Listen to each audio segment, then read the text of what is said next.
Bonjour ou bonsoir et bienvenue sur un nouvel épisode de la Pause Podcast. On se retrouve aujourd'hui pour explorer l'histoire fascinante et réconfortante de la bouillotte, cet objet que beaucoup d'entre nous associent à des moments de détente et de chaleur. Imaginons un instant.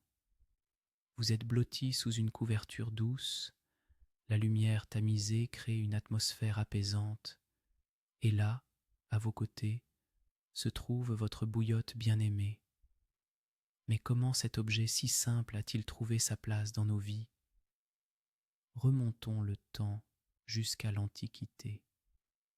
Les Chinois et les Égyptiens avaient déjà compris les bienfaits de la chaleur. Ils utilisaient des sacs en cuir remplis d'eau chaude pour soulager les douleurs et réchauffer leur corps. Dans l'Empire romain, des formes rudimentaires de bouillotte étaient créées en enroulant des étoffes autour de pierres chauffées. Qui aurait imaginé que notre bouillotte moderne trouve ses racines dans ces pratiques anciennes? Avec le temps, la conception de la bouillotte a évolué. Au Moyen Âge, en Europe, on peut voir apparaître des modèles en terre cuite et en métal, qui étaient parfois ornés d'éléments décoratifs, ajoutant une touche d'esthétisme à leur fonction pragmatique. Nos ancêtres étaient, après tout, bien conscients de l'importance du confort dans leur quotidien.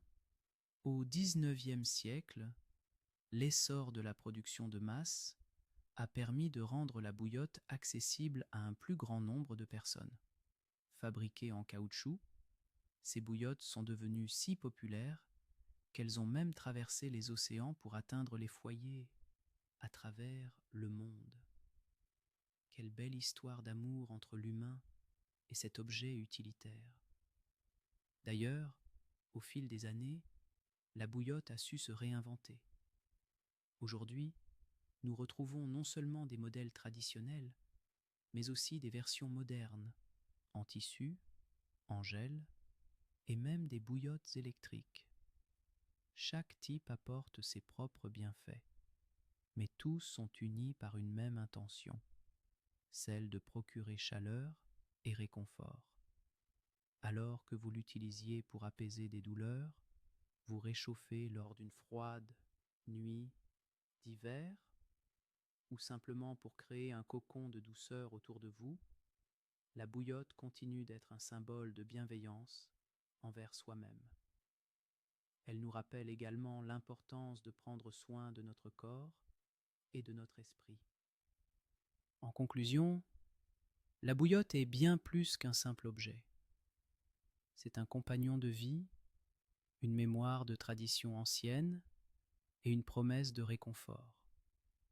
Prenons un moment pour apprécier cette douce chaleur qui nous enveloppe et n'oublions pas de nous accorder une pause, que ce soit avec notre bouillotte ou d'autres petits plaisirs de la vie.